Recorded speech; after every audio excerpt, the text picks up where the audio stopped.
somebody, for some reason, appears to be shopping a fairly convincing fake NSA document that purports to directly implicate somebody from the Trump campaign in working with the Russians on their attack on the election. It is a forgery. My MSNBC colleague Rachel Maddow told a stunning story this Thursday about a document her show had received. She went on to explain why, in her view, someone would fake an alleged smoking gun of collusion between the Trump campaign and Russia. One way to stab in the heart aggressive American reporting on that subject is to lay traps for American journalists who are reporting on it. Trick news organizations into reporting what appears to be evidence of what happened, and then after the fact, blow that reporting up. You then hurt the credibility of that news organization. You also cast a shadow over any similar reporting in the future, whether or not it's true, right? Even if it's true, you plant a permanent question, a permanent asterisk, a permanent who knows, as to whether that too might be false, like that other story, whether that too might be based on faked evidence.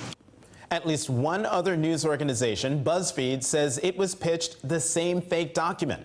Joining me now, Tara Mahler of the Counterterrorism Project, MSNBC contributor Malcolm Nance, and Wall Street Journal senior writer Shane Harris. Folks, welcome back to the show. Shane, let me start with you. Have you seen fake documents come across your mailbox, your inbox? Well, not that I'm aware that are fake, and I don't think we've received the same document that Rachel and BuzzFeed received, but certainly information has come across the transom in my career that is very difficult to corroborate on its face, that is very difficult to look at and know whether or not it's accurate without significant more reporting.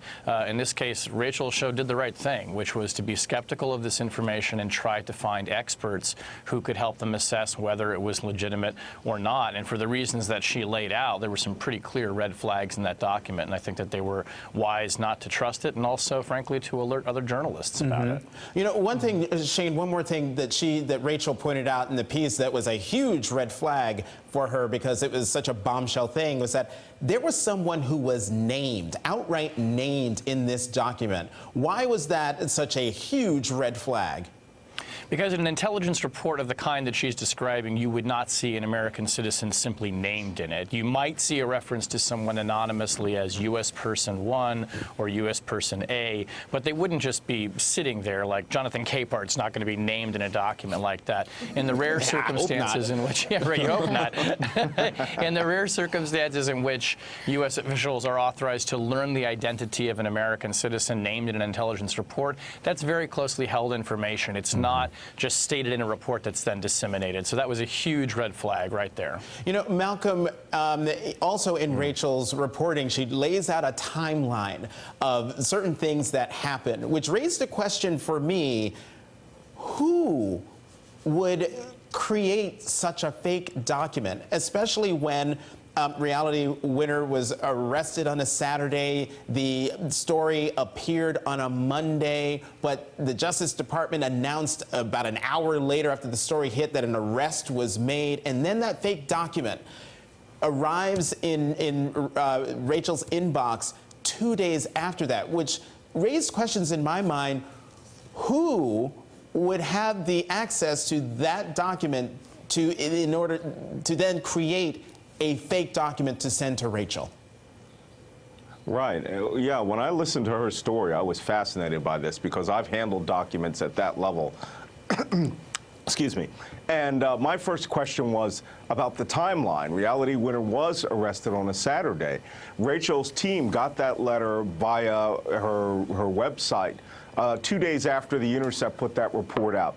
Someone had to have seen that as an immediate opportunity. And, you know, the normal trolls who are out on Twitter, they don't think of these things. You know, it takes them a day or two. But it appeared to be a pretty fine editing job.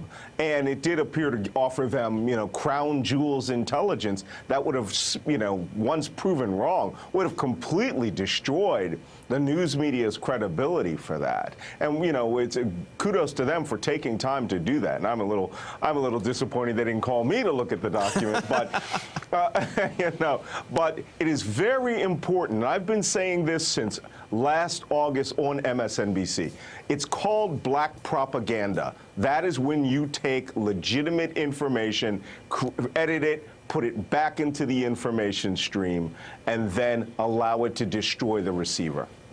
You know, Malcolm, one thing that I thought was interesting is that how, given Rachel's reporting and how she showed it, and if you haven't seen it, please go online and find Rachel's report and watch it, because she talks about the cut and paste job that was done that led to that left clues to this being a fake document. Were you surprised that this fake document was so sloppy? Does that note to you that this is an amateur, or was it done in a way that somebody wanted to get caught? Well, you know, it's not a professional intelligence agency, that's for sure. Some people have alluded that it might be the Russian FSB, or could be, you know, someone within the FBI. You know, I don't believe that. I think that this is part of the dirty tricks teams who are, you know, on standby right now that we've seen active over the last year. You know, you have some of these characters out there on Twitter, on the extreme right-wing Twitter, who have anointed themselves as, you know, the arbiters and defenders of Donald Trump's legacy, and they can, you know, easily go down there, use some of their skills and do this. But that key thing about identifying a U.S. citizen, I have been unmasked in an operation, and it will say AMCITS, U.S. citizen or U.S. person with a 1-up or 3-up digital serial number. That is not anywhere accessible by somebody who has that.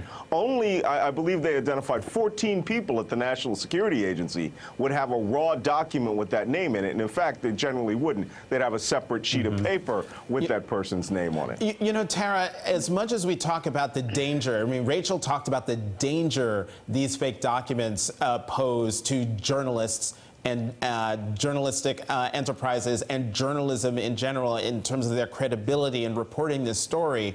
But what kind of danger lies in the national security, in the intelligence community over these fake documents?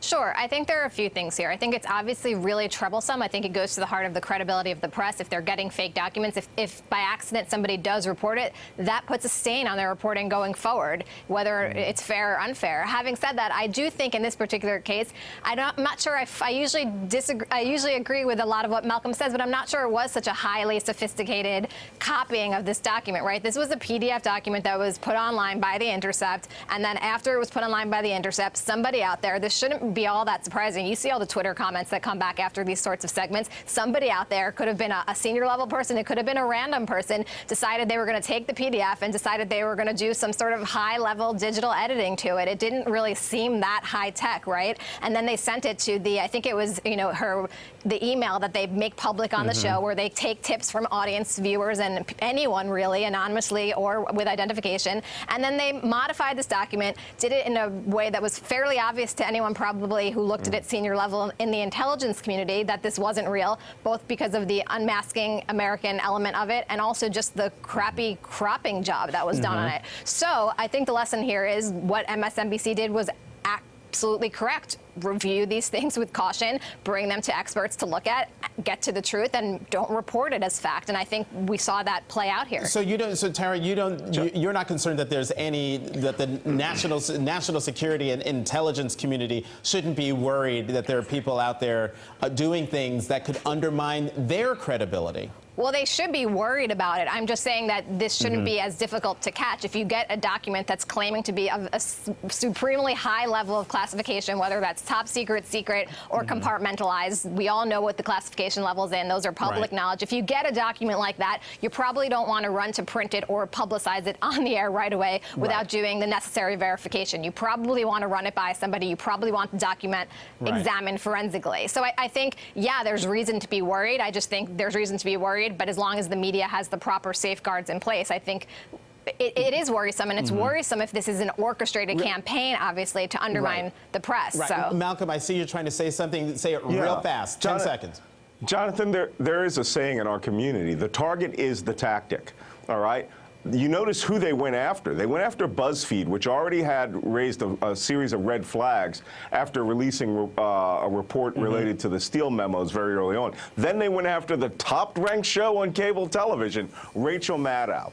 That right there reveals everything about the intent and the strategy behind the releasers there. They intend to damage both digital media and the top-ranked cable show. That's a great point. Thank you very much, Malcolm Nance, Tara Mahler, and Shane Harris. Up next, America's least favorite senator is about to cruise into the healthcare debate. Iceberg, dead ahead. Stay with us. Hey there, I'm Chris Hayes from MSNBC. Thanks for watching MSNBC on YouTube. If you want to keep up to date with the videos we're putting out, you can click subscribe just below me or click over on this list to see lots of other great videos.